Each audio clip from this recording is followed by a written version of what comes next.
Existe um tipo de traição que vai além da simples infidelidade conjugal. É aquela que envolve não apenas a quebra de votos sagrados, mas também a destruição de uma amizade que você acreditava ser inabalável, eterna, inquebrantável. Esta é a história de Helena, uma mulher de 33 anos, que descobriu da forma mais brutal e humilhante possível que as duas pessoas em quem mais confiava no mundo inteiro estavam conspirando contra ela nas suas costas, rindo da sua ingenuidade, planejando um futuro juntos, enquanto ela trabalhava incansavelmente para manter um lar que já estava podre por dentro. Durante 8 anos, Helena construiu o que ela acreditava ser um casamento sólido com Tiago, um homem charmoso e ambicioso que trabalhava como gerente comercial em uma multinacional. Eles moravam em uma casa confortável, em um condomínio fechado. Tinham 2 carros na garagem, viajavam regularmente e, aos olhos de todos que os conheciam, eram o casal perfeito. Aquele tipo de relacionamento que faz outras pessoas suspirarem e desejarem ter algo parecido. Mas por trás das fotografias sorridentes nas redes sociais e dos jantares elegantes com amigos, existia uma mentira tão monstruosa que, quando finalmente foi exposta, destruiria não apenas um casamento, mas reputações, carreiras e futuros que pareciam garantidos. A melhor amiga de Helena, Júlia, era praticamente considerada parte da família. Elas se conheciam desde a adolescência. Haviam sido damas de honra uma no casamento da outra, compartilhavam segredos que nunca contariam a mais ninguém, choravam juntas nas dificuldades e celebravam juntas nas vitórias. Júlia era madrinha de casamento de Helena e Tiago. Ela estava na primeira fileira da igreja quando eles trocaram votos de fidelidade eterna. Ela segurava o buquê de flores brancas, enquanto Helena dizia: "Eu aceito", com lágrimas de felicidade escorrendo pela face. E durante todos aqueles anos, Júlia frequentava a casa deles semanalmente, jantava à mesa deles, dormia no quarto de hóspedes quando bebia demais nas festas, era tratada como irmã de sangue por Helena. O que Helena não sabia, o que ela jamais poderia imaginar em seus piores pesadelos, era que Júlia e Tiago vinham mantendo um caso secreto há mais de 3 anos. 3 anos de mentiras elaboradas, de encontros escondidos em hotéis baratos longe da cidade, de mensagens apagadas cuidadosamente, de beijos roubados quando Helena estava no banheiro ou atendendo o telefone. 3 anos de traição dupla, onde cada abraço que Júlia dava em Helena era uma punhalada disfarçada de afeto, onde cada "eu te amo" que Tiago sussurrava para a esposa era uma mentira covarde. E quando Helena finalmente descobriu a verdade, não foi através de uma confissão honesta ou de um momento de remorso dos traidores. Ela descobriu da forma mais devastadora possível, encontrando-os na própria cama do casal, em uma tarde de quinta-feira, quando deveria estar em uma reunião de trabalho, que foi cancelada no último minuto. O divórcio que se seguiu foi rápido, cruel e aparentemente vitorioso para os traidores. Tiago e Júlia não demonstraram vergonha ou arrependimento. Pelo contrário, eles assumiram o relacionamento publicamente, postaram fotos juntos nas redes sociais, anunciaram o noivado apenas 2 meses após o divórcio ser finalizado. Mas o que nenhum dos dois sabia, o que nem os advogados mais caros descobriram, era que Helena havia preparado uma vingança tão engenhosa, tão perfeitamente planejada, que só seria ativada no momento exato em que eles se sentissem completamente vitoriosos e seguros. Uma cláusula oculta na certidão de casamento original. Uma bomba relógio jurídica que explodiria exatamente quando eles menos esperassem, transformando a lua de mel dos traidores em um inferno que destruiria tudo o que construíram sobre as cinzas do coração partido de Helena. Fique até o final desta história, porque a reviravolta que está por vir é tão satisfatória, tão poeticamente justa que vai restaurar sua fé na ideia de que a justiça verdadeira sempre encontra seu caminho, mesmo quando parece impossível. Helena e Tiago se conheceram em 2015, em uma festa corporativa da empresa, onde ambos trabalhavam na época. Uma grande firma de consultoria financeira que ocupava 3 andares de um prédio comercial no centro da cidade. Helena era analista sênior, uma mulher dedicada, inteligente, com mestrado em economia e uma ética de trabalho que impressionava até os chefes mais exigentes. Tiago era da área comercial, responsável por fechar contratos com clientes importantes. Um homem de 1,80 m de altura, cabelos escuros, sempre perfeitamente penteados, sorriso que desarmava até as pessoas mais céticas e uma habilidade natural para fazer qualquer um se sentir especial quando conversava com eles. Ele tinha aquele tipo de charme que não é aprendido, que parece vir codificado no DNA, que faz pessoas confiarem mesmo quando deveriam desconfiar. O namoro foi intenso desde o primeiro encontro. Tiago perseguia Helena com aquela determinação que ele usava para fechar negócios, enviando flores no escritório, escrevendo mensagens românticas que faziam o coração dela acelerar, planejando encontros surpresa que pareciam saídos de filmes românticos. Helena, que sempre foi mais reservada e focada na carreira do que em relacionamentos, se viu completamente encantada por aquele homem que parecia ter saído de um sonho. Ele dizia que ela era diferente de todas as mulheres que havia conhecido, que ela o fazia querer ser uma pessoa melhor, que ele via um futuro com filhos e casa própria e envelhecer juntos. E Helena, que havia passado a vida construindo uma carreira sólida, mas negligenciando a vida pessoal, finalmente sentiu que havia encontrado alguém com quem poderia construir algo completo, onde sucesso profissional e felicidade pessoal poderiam coexistir harmoniosamente. Júlia, a melhor amiga de Helena desde os 16 anos, conheceu Tiago logo nos primeiros meses de namoro. Ela trabalhava como gerente de recursos humanos em outra empresa, era solteira na época e sempre foi o tipo de mulher que os homens notavam quando entrava em uma sala.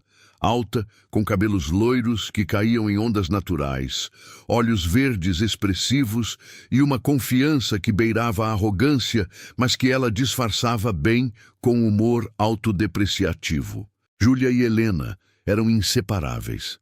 Aquele tipo de amizade que sobrevive a mudanças de cidade, relacionamentos, crises existenciais. Elas haviam feito pacto quando adolescentes de que sempre seriam honestas uma com a outra, que jamais deixariam homem algum destruir a amizade que era mais forte que qualquer romance passageiro. Quando Helena apresentou Tiago a Júlia em um jantar casual, em um restaurante italiano, ela esperava ansiosamente a aprovação da amiga. "Então, o que você achou dele?" perguntou Helena mais tarde naquela noite, quando estavam sozinhas no banheiro retocando a maquiagem. Júlia sorriu, abraçou a amiga apertado e disse exatamente o que Helena queria ouvir. "Ele é perfeito para você. Eu nunca te vi tão feliz. Segura esse homem com unhas e dentes." Aquele abraço era Judas beijando Cristo. Aquelas palavras eram veneno disfarçado de mel. Porque naquele exato momento, enquanto fingia aprovar o namorado da melhor amiga, Júlia já sentia uma atração perigosa por Tiago, uma curiosidade mórbida sobre como seria estar com ele, um pensamento que ela deveria ter sufocado imediatamente, mas que permitiu crescer silenciosamente como um tumor maligno. Helena e Tiago se casaram em 2017, em uma cerimônia linda, em uma fazenda histórica nos arredores da cidade. 150 convidados, decoração elegante com flores brancas e douradas. Uma festa que durou até o amanhecer com banda ao vivo e bar aberto. Júlia era a madrinha, vestindo um vestido azul marinho que Helena havia escolhido pessoalmente. segurando o buquê durante a cerimônia, chorando lágrimas que todos pensavam ser de felicidade, mas que, na verdade, eram de algo muito mais complexo e sombrio. Durante o discurso no jantar, Júlia brindou aos noivos dizendo: "Vocês são a prova de que amor verdadeiro ainda existe. Que sejam felizes para sempre." Cada palavra era mentira consciente. Cada sorriso era máscara cuidadosamente mantida. Os primeiros anos do casamento foram genuinamente bons. Helena e Tiago compraram uma casa de 3 quartos em um condomínio fechado, mobiliaram com cuidado e gosto, adotaram um Golden Retriever chamado Zeus, que se tornou o filho de 4 patas do casal. Helena foi promovida para gerente sênior, ganhando salário substancial que contribuía significativamente para o padrão de vida confortável que mantinham. Tiago também progredia na carreira. Mudou para outra empresa oferecendo posição de gerente regional com bônus generosos. Eles viajavam 3 ou 4 vezes por ano para praias no Nordeste, cidades históricas em Minas Gerais, uma vez até para a Europa, em uma viagem de 15 dias que incluiu Paris, Roma e Barcelona. Nas redes sociais, eles eram o casal invejado. Sempre sorrindo, sempre em lugares bonitos, sempre aparentemente apaixonados. Júlia continuava sendo presença constante nas vidas deles. Ela ia jantar na casa de Helena e Tiago pelo menos uma vez por semana. Participava de todos os churrascos de domingo, viajava com eles ocasionalmente quando conseguiam coordenar férias. Helena adorava ter a melhor amiga tão integrada em sua vida conjugal. "É perfeito ter você aqui. É como se minha família estivesse completa", ela dizia frequentemente, sem perceber o sorriso forçado que Júlia dava em resposta, sem notar os olhares prolongados que Tiago e Júlia trocavam quando achavam que ninguém estava prestando atenção. A traição começou em 2020, durante a pandemia, que forçou todos ao isolamento social e trabalho remoto. Helena, Tiago e Júlia criaram uma bolha social, já que Júlia morava sozinha e estava sofrendo com o isolamento. Ela começou a passar fins de semana inteiros na casa do casal, usando o quarto de hóspedes, assistindo filmes com eles, cozinhando juntos, fazendo exercícios no quintal. Foi durante uma dessas semanas em que Helena teve que fazer plantão urgente no trabalho, ficando conectada em reuniões virtuais das 8 da manhã até as 10 da noite, que aconteceu. Tiago e Júlia estavam na cozinha preparando o jantar, bebendo vinho, rindo de algo que ele havia dito, e de repente houve um silêncio carregado, um olhar que durou 3 segundos a mais do que deveria. E então, um beijo. Um beijo que quebrou todos os códigos de lealdade imagináveis. O que deveria ter sido um momento único de fraqueza se transformou em affair sistemático, que durou 3 anos e meio. Eles desenvolveram uma rotina elaborada de mentiras. Tiago inventava viagens de trabalho que não existiam.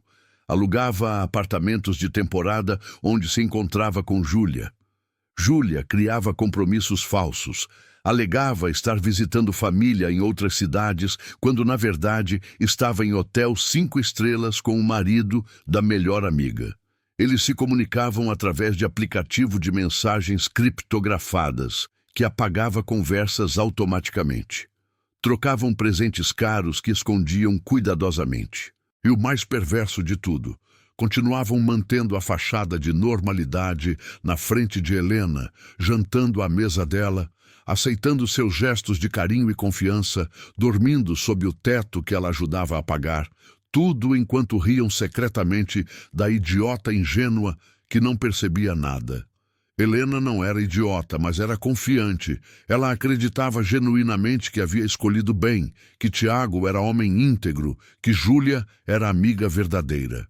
Ela trabalhava longas horas, sustentando o padrão de vida que Tiago não conseguiria manter sozinho com seu salário, porque sonhavam em ter filhos e queriam casa quitada antes disso. Ela pagava 2/3 das contas, incluindo prestação do carro de luxo que Tiago usava para impressionar clientes. Fazia isso feliz, achando que estava investindo em um futuro compartilhado, em um parceiro que faria o mesmo por ela se os papéis fossem invertidos. Mas Tiago já não via futuro com Helena. Ele estava apaixonado por Júlia, ou pelo menos por aquela versão excitante e proibida de Júlia que existia nos hotéis escondidos e nas mentiras compartilhadas. Eles faziam planos de ficarem juntos quando a hora certa chegasse, fantasiavam sobre uma vida onde não precisariam mais esconder o relacionamento.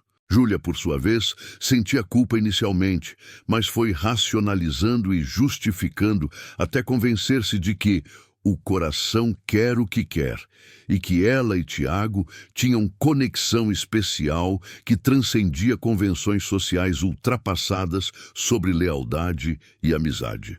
A descoberta aconteceu em uma quinta-feira nublada de março de 2023. Helena deveria estar em reunião importante com investidores internacionais, que duraria o dia inteiro. Mas a reunião foi cancelada 30 minutos antes, devido a problema técnico na videoconferência. Ela voltou para casa às 9h45 da manhã. Entrando silenciosamente, porque queria fazer surpresa para Tiago, talvez preparar café da manhã romântico, já que ambos estavam tão ocupados ultimamente que mal se viam acordados. Subiu as escadas para o quarto, empurrou a porta que estava entreaberta e encontrou a cena que destruiria completamente sua realidade. Tiago e Júlia, emaranhados nos lençóis que ela mesma havia escolhido na loja, na cama que ela havia ajudado a pagar, em uma intimidade tão óbvia que dispensava explicações ou desculpas. O grito que saiu da garganta de Helena não parecia humano. Era som primitivo de animal ferido mortalmente, de alma sendo despedaçada em tempo real. Tiago e Júlia se separaram abruptamente, Júlia tentando cobrir o corpo com o lençol, enquanto gaguejava desculpas incoerentes que não faziam o menor sentido. Tiago, com cinismo impressionante, simplesmente ficou sentado na cama e disse: "Helena, nós precisamos conversar. Isso não deveria ter acontecido assim, mas talvez seja melhor que você saiba a verdade. Eu não te amo mais. Eu amo a Júlia. Faz muito tempo." Não houve cena dramática prolongada. Não houve súplicas ou promessas de mudança. Helena simplesmente pegou sua bolsa, desceu as escadas com Zeus latindo confuso, entrou no carro e dirigiu até o hotel mais próximo, onde alugou quarto por uma semana. Ligou para seu advogado imediatamente. E foi ali, naquele quarto de hotel impessoal com vista para um estacionamento cinzento, que Helena tomou decisão que mudaria tudo. Ela não simplesmente aceitaria a traição e seguiria em frente. Ela iria garantir que eles pagassem, e pagassem caro. O divórcio foi iniciado por Helena apenas 3 dias após a descoberta devastadora. Ela contratou doutora Fernanda Alcântara, uma advogada especializada em direito de família, conhecida por ser implacável em casos de infidelidade comprovada, uma mulher de 48 anos que havia visto todo tipo de traição em seus 25 anos de carreira e desenvolvera tolerância zero para adúlteros que tentavam escapar das consequências de suas ações. Doutora Fernanda ouviu a história de Helena com expressão cada vez mais sombria, tomando notas meticulosas em seu tablet, e finalmente disse com voz carregada de determinação gelada: "Nós vamos destruir juridicamente esse homem. E a amiga também, se possível." Tiago, por sua vez, contratou o doutor Márcio Ventura, um advogado que tinha a reputação de conseguir acordos favoráveis para clientes em divórcios complicados, muitas vezes através de táticas agressivas de intimidação e manipulação de tecnicalidades legais. Ele era homem de 52 anos, sempre vestido em ternos caríssimos, com escritório luxuoso em um dos prédios mais imponentes da cidade, que cobrava honorários estratosféricos, mas entregava resultados que justificavam o investimento.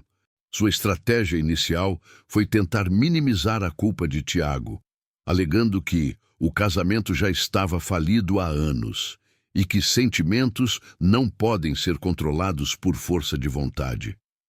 A batalha jurídica se iniciou com uma vantagem aparente para Helena. Ela tinha provas irrefutáveis da infidelidade. As imagens que seus olhos captaram naquela manhã terrível estavam gravadas permanentemente em sua memória, mas mais importante, ela havia tirado fotografias com o celular antes de sair da casa, documentando a traição com evidências concretas. Além disso, ela contratou hacker ético para recuperar mensagens apagadas dos dispositivos de Tiago, obtendo conversas que provavam que o affair durava anos.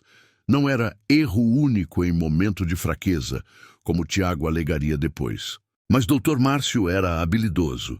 Ele argumentou que, segundo as leis brasileiras, infidelidade não impacta significativamente a divisão de bens em divórcios, que o regime de comunhão parcial de bens garantia que Tiago teria direito a 50% de tudo o que foi adquirido durante o casamento, incluindo a casa que Helena pagara majoritariamente, as economias que ela acumulara, os investimentos que ela fizera com seu salário substancialmente maior. Ele também solicitou pensão alimentícia temporária, alegando que Tiago havia se acostumado com o padrão de vida proporcionado por Helena e precisava de tempo para se ajustar financeiramente. Helena sentiu a injustiça como ácido queimando suas veias. O homem que a traiu com sua melhor amiga durante anos, que quebrou todos os votos que fizera perante Deus e testemunhas, que destruiu sua capacidade de confiar em qualquer ser humano novamente, esse homem estava reivindicando metade do patrimônio que ela construíra através de sacrifício e trabalho árduo, enquanto ele gastava seu tempo em hotéis caros com a amante. Pior ainda, ele queria que ela continuasse sustentando o padrão de vida dele, enquanto ele construía nova vida com Júlia. Júlia, durante todo esse período, não demonstrou um pingo de remorso ou vergonha. Ela bloqueou Helena em todas as redes sociais, mas não antes de postar foto sua com Tiago em um restaurante elegante com legenda: "Finalmente vivendo minha verdade autêntica com meu amor verdadeiro." A audácia era tão chocante que várias amigas em comum de Helena e Júlia entraram em contato expressando solidariedade e repúdio à traidora. Mas isso não mudava os fatos. Júlia estava feliz, estava com o homem que queria e aparentemente não se importava nem um pouco com os destroços que deixara para trás. O processo de divórcio se arrastou por 5 meses exaustivos de audiências, mediações frustradas, trocas de petições cada vez mais hostis. Dr. Márcio conseguia adiar, protelar, usar cada artifício legal para prolongar o sofrimento de Helena enquanto negociava termos mais favoráveis para Tiago. Durante esse período, Tiago e Júlia viviam praticamente juntos. Ele havia se mudado para o apartamento dela, e eles postavam constantemente nas redes sociais sobre como eram felizes, como o amor verdadeiro sempre encontra um caminho, como algumas vezes você precisa magoar pessoas para encontrar sua felicidade real. Helena, enquanto isso, estava destruída. Perdeu 8 quilos porque simplesmente não conseguia comer. Sua comida tinha gosto de cinzas. Desenvolvia insônia crônica, acordando às 3 da manhã, com ataques de pânico que a deixavam suando frio e tremendo incontrolavelmente. Teve que tirar licença médica do trabalho porque não conseguia se concentrar em nada. Cometia erros básicos em análises que normalmente faria dormindo. Seus colegas a olhavam com pena. Aquele tipo de pena que faz você se sentir ainda pior porque confirma que você se tornou objeto de compaixão em vez de pessoa completa. Amigos em comum de Helena, Tiago e Júlia começaram a tomar lados. Surpreendentemente, alguns escolheram o lado dos traidores, alegando que relacionamentos são complicados e que não cabe a nós julgar o coração das pessoas. Esses comentários faziam Helena questionar não apenas seu julgamento sobre Tiago e Júlia, mas sobre toda a sua rede social, sobre se qualquer uma daquelas amizades era real ou se todos eram apenas conhecidos superficiais, prontos para abandoná-la quando a situação ficasse socialmente desconfortável. O acordo de divórcio foi finalmente fechado em agosto de 2023. Tiago ficou com 45% do valor líquido do patrimônio comum, incluindo um dos carros e parte substancial das economias. Helena conseguiu ficar com a casa, mas teve que fazer empréstimo bancário grande para pagar a parte de Tiago, essencialmente pagando 2 vezes por uma casa que ela havia financiado quase completamente sozinha durante o casamento. Não houve pensão alimentícia para Tiago, pequena vitória que doutora Fernanda conseguiu negociar, alegando que ele tinha plena capacidade de trabalho e renda própria. Mas para Tiago e Júlia, aquele acordo representava vitória completa. Eles haviam conseguido sair do casamento com dinheiro substancial, sem grandes consequências sociais ou financeiras, e ainda estavam juntos, livres para finalmente viverem o relacionamento abertamente. Apenas 2 semanas após a assinatura dos papéis de divórcio, Tiago pediu Júlia em casamento durante jantar romântico em um restaurante com estrela Michelin, com um anel de diamante que ele comprou com parte do dinheiro que recebeu no divórcio. Júlia postou foto do anel no Instagram com legenda. Ele perguntou: "Eu disse sim. Algumas histórias de amor precisam enfrentar tempestades para florescerem completamente. Grata ao universo por colocar minha alma gêmea no meu caminho."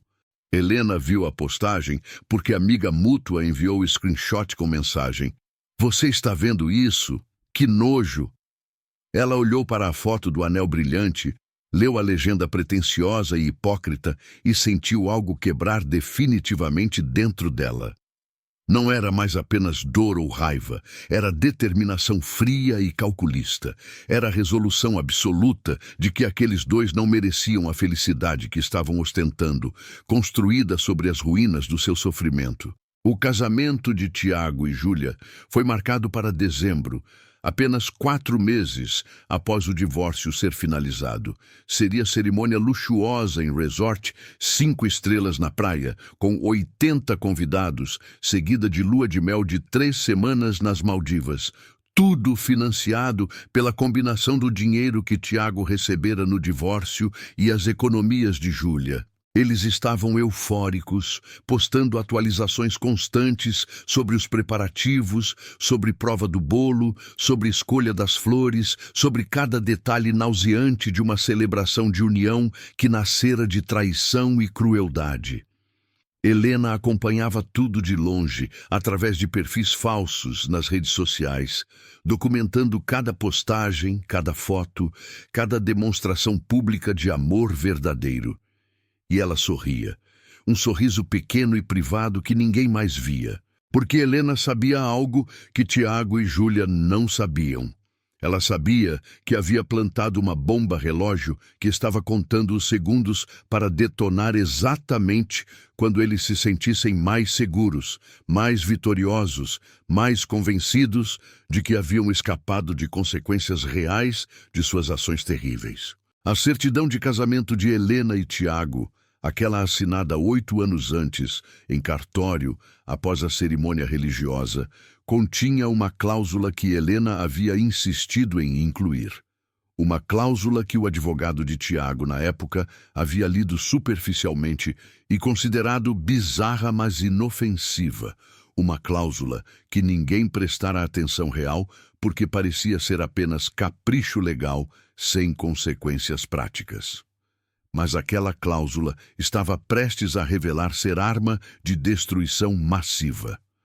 E o gatilho seria puxado exatamente no momento em que Tiago e Júlia assinassem a certidão do novo casamento deles.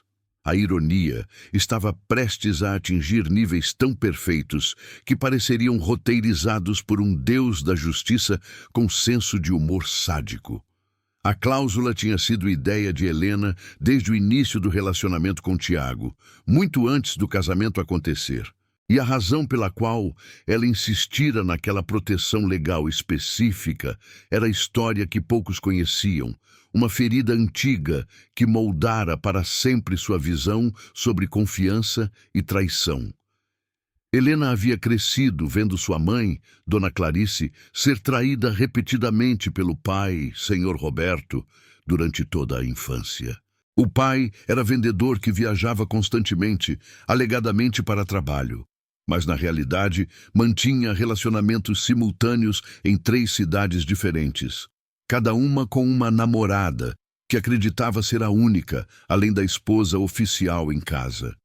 Quando Helena tinha 16 anos, uma das amantes do pai apareceu na porta da casa deles, grávida de 6 meses, exigindo reconhecimento e pensão alimentícia para a criança que estava esperando. Dona Clarice, que havia escolhido ignorar os sinais óbvios de infidelidade durante anos, finalmente não pôde mais negar a realidade. Ela pediu o divórcio, mas descobriu algo devastador. Senhor Roberto havia sistematicamente desviado dinheiro da conta conjunta do casal durante anos, transferindo para contas secretas em nome das amantes. Quando o divórcio foi finalizado, Dona Clarice descobriu que a casa havia sido hipotecada sem seu conhecimento através de documento falsificado, que as economias haviam desaparecido, que ela ficaria com praticamente nada enquanto o marido traidor mantinha seu padrão de vida confortável. Helena viu a mãe, uma mulher que havia sacrificado carreira promissora como professora universitária para criar os filhos e apoiar o marido, ser reduzida a trabalhar como secretária ganhando salário mínimo, morando em apartamento minúsculo, lutando para pagar contas básicas, enquanto o ex-marido vivia confortavelmente com a amante mais jovem. Aquela experiência gravou em Helena uma determinação férrea. Se ela algum dia se casasse, se algum dia confiasse em alguém o suficiente para compartilhar sua vida, ela garantiria proteções legais que impediriam que história semelhante acontecesse com ela. Quando Helena e Tiago começaram a discutir casamento seriamente em 2016, ela insistiu que eles fizessem não apenas um contrato pré-nupcial detalhado, mas também incluíssem cláusulas específicas na própria certidão de casamento que regeriam consequências em caso de traição comprovada. Tiago, completamente apaixonado na época e confiante de que jamais trairia Helena, concordou sem hesitação. Amor, você pode incluir o que quiser. Eu jamais faria nada para te machucar. Essas cláusulas nunca serão acionadas, porque eu vou ser fiel a você até meu último suspiro. Ele disse, assinando os documentos sem ler cuidadosamente as letras miúdas que seu futuro eu amaldiçoaria amargamente. A cláusula específica, redigida por doutora Fernanda Alcântara, que já era advogada de Helena desde aquela época, estabelecia o seguinte em linguagem jurídica densa. Em caso de dissolução do matrimônio, motivada por infidelidade comprovada de qualquer uma das partes, o cônjuge infiel renuncia automaticamente a todos os direitos sobre patrimônio adquirido durante o casamento, incluindo bens móveis, imóveis, investimentos e economias. Além disso, caso o cônjuge infiel contraia novo matrimônio civil dentro do período de 2 anos após a dissolução deste, todos os benefícios financeiros recebidos na partilha de bens do divórcio anterior deverão ser devolvidos integralmente à parte traída, acrescidos de correção monetária e juros legais. Esta cláusula é irrevogável e irretratável, constituindo condição resolutiva expressa do presente contrato matrimonial. O aspecto genial da cláusula era que ela tinha 2 camadas de proteção. A primeira camada protegia Helena no divórcio em si, garantindo que traição comprovada resultaria em perda de direitos sobre patrimônio.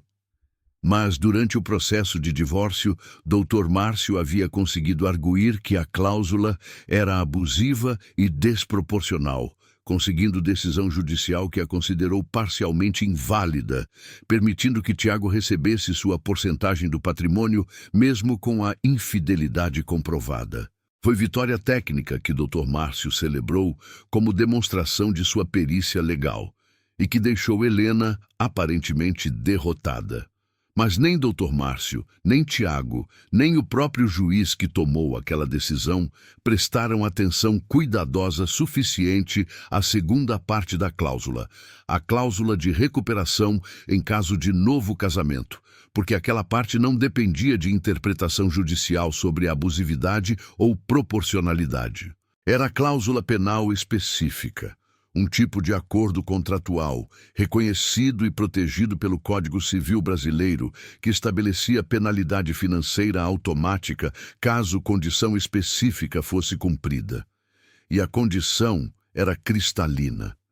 Se Tiago se casasse novamente dentro de 2 anos após o divórcio, ele teria que devolver absolutamente tudo o que recebera na partilha, com correção e juros. Helena não havia mencionado aquela cláusula específica durante todo o processo de divórcio. Doutora Fernanda, seguindo instruções precisas de sua cliente, propositalmente focou todas as argumentações na primeira parte da cláusula, permitindo que Dr. Márcio e Tiago acreditassem que haviam conseguido neutralizar completamente as proteções que Helena tentara implementar. Era estratégia de guerra psicológica. Deixe o inimigo acreditar que venceu, deixe-o baixar a guarda, deixe-o cometer o erro fatal enquanto celebra vitória prematura. Tiago recebera aproximadamente R$460 mil na partilha de bens, incluindo dinheiro, um carro avaliado em R$80 mil e parte de investimentos. Era soma substancial, suficiente para começar vida nova confortavelmente, comprar apartamento modesto, ter colchão financeiro por anos. Ele e Júlia estavam usando parte desse dinheiro para financiar o casamento luxuoso e a lua de mel extravagante, queimando recursos em celebração ostentosa de união que eles acreditavam ser recomeço glorioso livre de consequências. Uma semana antes do casamento marcado, doutora Fernanda ligou para Helena. Está preparada? Assim que eles assinarem a certidão, eu protocolo a ação de cobrança da cláusula penal. O bloqueio judicial das contas deles será imediato. Eles estarão literalmente em lua de mel quando descobrirem que não têm mais acesso ao dinheiro. A voz da advogada carregava satisfação profissional que vinha de ver plano perfeitamente executado, chegando ao clímax. Helena sentiu algo que não sentia há muito tempo. Não era exatamente felicidade, porque felicidade verdadeira havia sido roubada dela, talvez permanentemente. Era algo mais próximo de satisfação, de justiça sendo servida em prato frio, de vingança que era ao mesmo tempo legal, moral e poeticamente perfeita. Faça isso. Eu quero que eles sintam exatamente o que eu senti quando descobri a traição. Quero que eles experimentem ter tudo arrancado quando menos esperam, disse Helena, sua voz calma, mas carregada de determinação que vinha de meses de planejamento cuidadoso. O casamento de Tiago e Júlia aconteceu em um sábado ensolarado de dezembro, em resort espetacular em Búzios. A cerimônia foi na praia ao pôr do sol, com decoração toda em branco e dourado, pétalas de rosa formando caminho até o altar improvisado, músico tocando violino, fotógrafo profissional capturando cada momento. Júlia estava deslumbrante em vestido de noiva que custara R$25 mil, com véu de renda importada e buquê de orquídeas raras. Tiago usava smoking branco, cabelo perfeitamente arranjado, sorriso radiante de homem que alcançou tudo o que desejava na vida. Os votos foram sickeningly românticos. Tiago disse: Júlia, você é o amor que eu esperei a vida inteira para encontrar. Você me mostrou o que significa amar de verdade, sem reservas, sem compromissos. Prometo te fazer feliz cada dia pelo resto de nossas vidas. Júlia respondeu com lágrimas escorrendo: Tiago, nosso amor venceu todos os obstáculos. Pessoas tentaram nos separar, julgar nosso relacionamento, mas nós provamos que amor verdadeiro sempre prevalece. Você é meu destino, minha alma gêmea, meu para sempre. Eles assinaram a certidão de casamento às 18h42, com duas testemunhas alegres que não faziam ideia de que estavam presenciando não apenas união matrimonial, mas também acionamento de mecanismo de destruição financeira. A festa durou até às 3 da manhã, com champanhe francês, jantar de 5 pratos, bolo de casamento de 3 andares, banda ao vivo, fogos de artifício sobre o mar. Tiago e Júlia dançaram, riram, aceitaram parabéns de convidados, postaram dezenas de fotos nas redes sociais, com hashtags como "Ete Amor Vencedor", "Finalmente Casados", "Nosso Felizes para Sempre". No domingo de manhã, eles embarcaram em voo para São Paulo, onde pegariam conexão internacional para as Maldivas. Estavam exaustos, mas eufóricos, folheando fotos do casamento no celular, planejando os próximos 3 semanas de lua de mel paradisíaca em resorts de luxo, mergulhos em águas cristalinas, jantares românticos, tudo aquilo que Instagram de casais bem-sucedidos é feito. Foi no aeroporto de Guarulhos, enquanto aguardavam o voo internacional, que partiria às 23h15, que o telefone de Tiago tocou. Era a ligação de seu gerente do banco.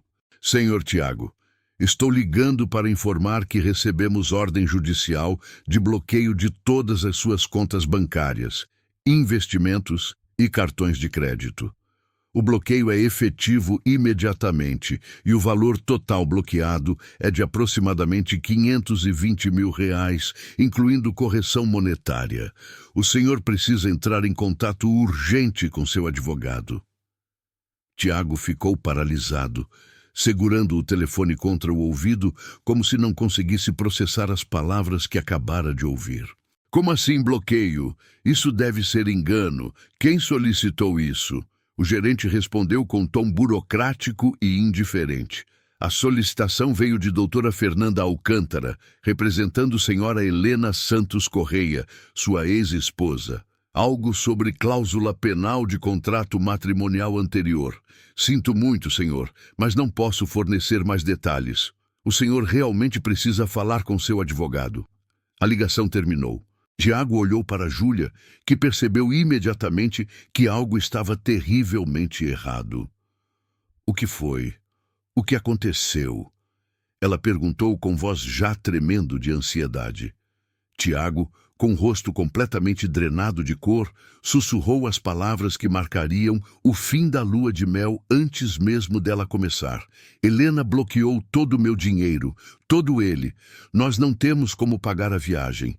O casal de recém-casados ficou sentado no aeroporto de Guarulhos por 4 horas, tentando desesperadamente entender o que havia acontecido e como reverter a situação. Tiago ligou para Dr. Márcio pelo menos 8 vezes, mas o advogado não atendia porque era domingo à noite e ele estava em jantar de família. Finalmente, às 11h30 da noite, quando o voo para as Maldivas já havia partido sem eles, Dr. Márcio retornou a ligação. "Tiago, eu preciso que você se acalme e me explique devagar o que está acontecendo", disse o advogado com aquele tom profissional que pessoas usam quando sabem que vão entregar notícia terrível. Tiago explicou sobre o bloqueio, sobre a ligação do gerente do banco, sobre como estava preso no aeroporto sem acesso ao dinheiro necessário para pagar 3 semanas de lua de mel já reservada, e paga em cartão de crédito que agora também estava bloqueado. Houve silêncio longo do outro lado da linha. Finalmente, Dr. Márcio falou, e sua voz carregava algo que Tiago nunca havia ouvido antes: derrota. "Tiago, eu preciso ser honesto com você. Eu cometi um erro grave. Quando revisamos o contrato matrimonial e a certidão de casamento durante seu divórcio, eu foquei na cláusula sobre perda de direitos patrimoniais em caso de traição. Consegui anular aquela cláusula argumentando que era abusiva. Mas havia a segunda cláusula que eu não dei a devida atenção. Uma cláusula penal que determina a devolução de tudo o que você recebeu na partilha se você se casasse novamente dentro de 2 anos. O silêncio agora era do lado de Tiago. Júlia, sentada ao lado dele e ouvindo através do viva-voz, levou a mão à boca, olhos arregalados em horror crescente. Como assim devolver tudo? Isso é possível? Eu já gastei parte do dinheiro. O casamento, a lua de mel, comprei móveis para o apartamento da Júlia. Eu não tenho como devolver 500 mil reais. A voz de Tiago estava subindo em pânico. Pessoas ao redor no aeroporto começando a olhar com curiosidade. Dr. Márcio continuou, e cada palavra era como tijolo sendo empilhado na tumba das esperanças de Tiago. Cláusulas penais são perfeitamente válidas no direito brasileiro, especialmente quando foram voluntariamente aceitas pelas duas partes no momento da celebração do contrato. Você assinou aquela certidão de casamento com pleno conhecimento do que estava concordando. O fato de você não ter lido cuidadosamente não anula a validade legal. E o pior, o juiz que concedeu o bloqueio pode determinar penhora de bens, bloqueio de salário, toda sorte de medidas coercitivas até que você pague. Isso vai arruinar seu crédito, pode levar a protestos, pode até resultar em processo de execução. Júlia arrancou o telefone da mão de Tiago. Isso é vingança, é abuso do sistema legal. Nós vamos contraprocessar aquela vaca. Vamos alegar que a cláusula é abusiva, que foi colocada sob coação. Ela estava gritando agora. Fúria e pânico se misturando em um coquetel tóxico que distorcia suas feições bonitas em máscara feia de desespero. Dr. Márcio suspirou pesadamente. Senhora Júlia, eu entendo sua frustração, mas preciso ser realista. As chances de anular essa cláusula são mínimas. Ela foi aceita voluntariamente, está redigida de forma tecnicamente impecável e não há evidência alguma de coação. Na verdade, os registros mostram que o Tiago teve assessoria legal, independente na época, que recomendou contra-assinar. Mas ele insistiu em aceitar as cláusulas porque estava confiante no casamento. Isso fortalece ainda mais a validade legal. A realidade começou a se instalar como gelo infiltrando veias. Eles haviam perdido, completamente, absolutamente, devastadoramente perdido. O dinheiro pelo qual Tiago havia traído Helena, destruído o casamento de 8 anos, queimado pontes com amigos e família, aquele dinheiro estava sendo arrancado de volta no momento exato de vitória percebida. A ironia era tão cruel que parecia impossível ser coincidência. Parecia ser justiça cósmica, operando com precisão cirúrgica. Tiago e Júlia voltaram para o apartamento dela naquela noite, derrotados, exaustos, começando a compreender a magnitude do desastre financeiro que enfrentariam. Na segunda-feira de manhã, doutora Fernanda protocolou a ação de execução da cláusula penal, incluindo petição detalhada, explicando cada aspecto legal, anexando cópia autenticada da certidão de casamento original com a cláusula destacada, cópias da certidão do novo casamento, provando que a condição resolutiva havia sido cumprida, e cálculo atualizado do valor devido, R$ 523.400. A petição foi distribuída para o juízo da vara de família e, por coincidência surpreendente, ou talvez não tão coincidência assim, considerando que doutora Fernanda conhecia bem o sistema e sabia exatamente quando e como protocolar para cair nas mãos de juízes mais sensíveis a questões de traição conjugal. Caiu nas mãos da doutora Juíza Marina Castelo Branco, uma magistrada de 54 anos, conhecida por decisões que priorizavam justiça moral tanto quanto justiça técnica, e que tinha histórico de ser particularmente dura com casos envolvendo infidelidade e má-fé. Doutora Marina leu a petição com atenção crescente, examinou os documentos anexos, verificou a validade da cláusula penal e proferiu decisão em tempo recorde, 72 horas. Em sua decisão, ela não apenas manteve o bloqueio total das contas de Tiago, mas expandiu para incluir bloqueio de 30% do salário dele até que a dívida fosse quitada, e determinou que, caso o pagamento integral não fosse realizado em 90 dias, haveria penhora de bens, começando pelo carro que ele recebera no divórcio. Mas o aspecto mais devastador da decisão judicial foi o parágrafo final, onde doutora Marina incluiu observação que seria citada em artigos jurídicos pelos próximos anos. As cláusulas penais existem precisamente para desencorajar condutas reprováveis e garantir que acordos celebrados de boa-fé sejam respeitados. O requerido celebrou contrato matrimonial contendo cláusula clara sobre consequências de infidelidade e novo casamento precipitado. Ele violou o espírito e a letra daquele acordo. Não cabe ao Poder Judiciário proteger aqueles que colhem as consequências previsíveis e justas de suas próprias escolhas imorais. A justiça, quando adequadamente estruturada em mecanismos legais válidos, deve prevalecer. A notícia se espalhou rapidamente pelas redes sociais. Alguém que trabalhava no fórum vazou detalhes do caso, e em questão de dias, grupos de discussão sobre relacionamentos estavam debatendo intensamente o caso da esposa que incluiu cláusula vingativa genial na certidão de casamento. Alguns argumentavam que Helena havia sido excessivamente vingativa. Outros celebravam como exemplo perfeito de mulher que se protegeu adequadamente e colheu os benefícios de planejamento inteligente. Tiago se tornou pária em seu círculo social e profissional. A história chegou aos ouvidos de seu chefe na empresa multinacional onde trabalhava, e embora não houvesse motivo legal para a demissão, ele foi convidado a procurar oportunidades em outras empresas, porque escândalos pessoais refletem mal na imagem corporativa.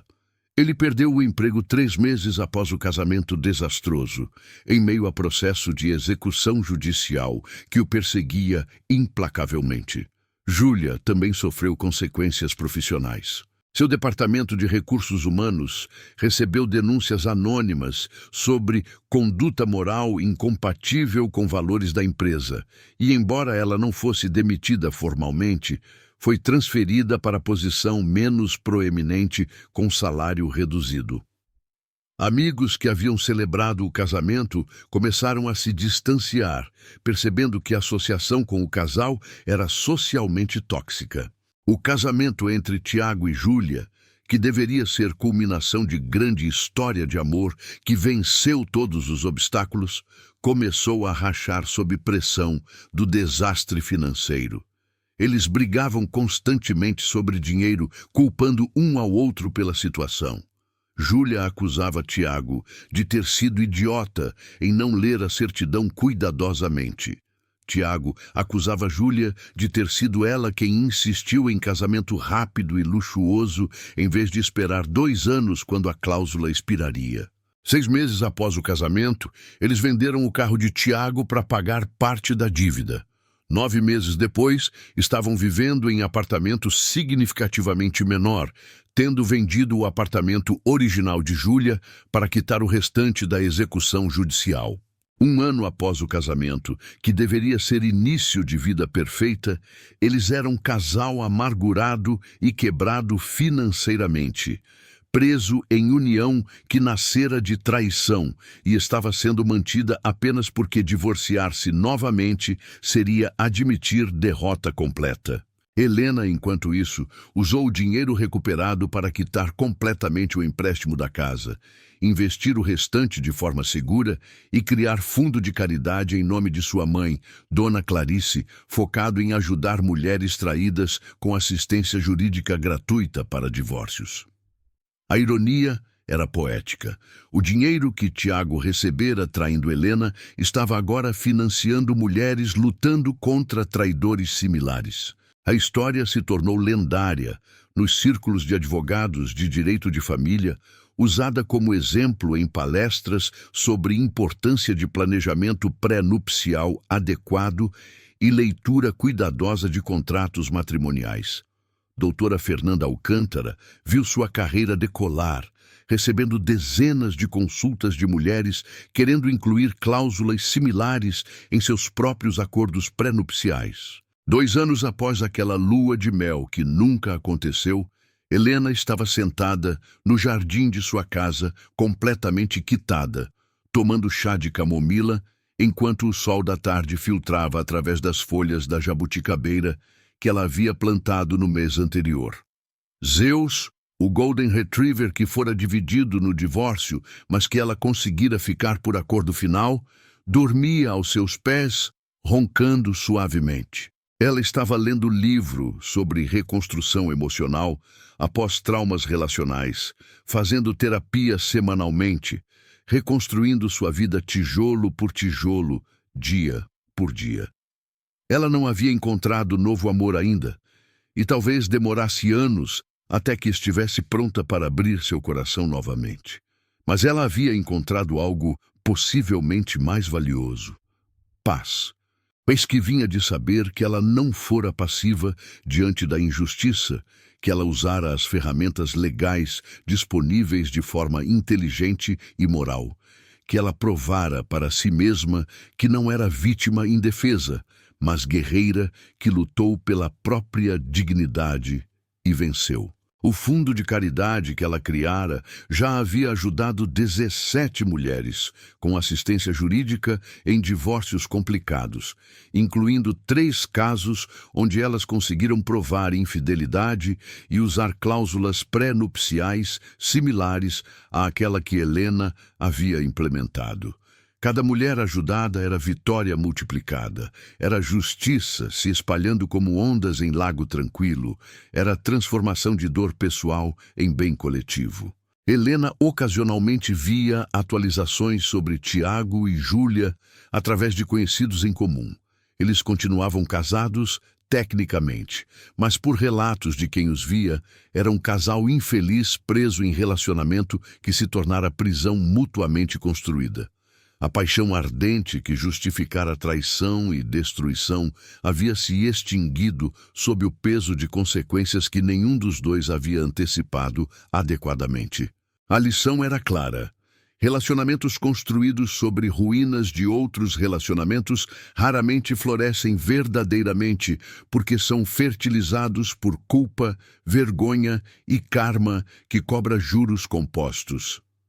A lição que Helena aprendeu e que ela compartilhava sempre que palestrava sobre o caso em eventos de direito de família era profunda, mas simples. Proteção legal não é falta de confiança, é sabedoria. Amor não significa ingenuidade ou desproteger-se completamente. Você pode amar profundamente enquanto mantém salvaguardas sensatas. Pode confiar plenamente enquanto verifica documentos cuidadosamente. Pode ser romântico enquanto permanece realista sobre falibilidade humana. Mais importante, Helena aprendeu que justiça nem sempre é imediata, mas quando é planejada adequadamente e executada pacientemente, ela se manifesta com precisão que parece divina. Os traidores podem parecer vitoriosos temporariamente.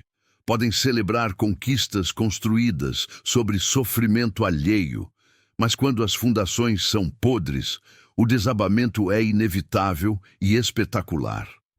Se esta história tocou você, se você conhece alguém que precisa proteger-se adequadamente antes de casar, compartilhe esta mensagem. Inscreva-se neste canal para mais histórias sobre justiça cuidadosamente planejada e vingança legalmente executada. Porque todos precisamos ser lembrados de que bondade não significa ingenuidade, que perdoar não significa esquecer, e que aqueles que nos ferem podem e devem enfrentar consequências proporcionais às suas ações. A certidão de casamento de Helena tinha uma cláusula, e aquela cláusula tinha dentes. Quando mordeu, não soltou até arrancar tudo de volta.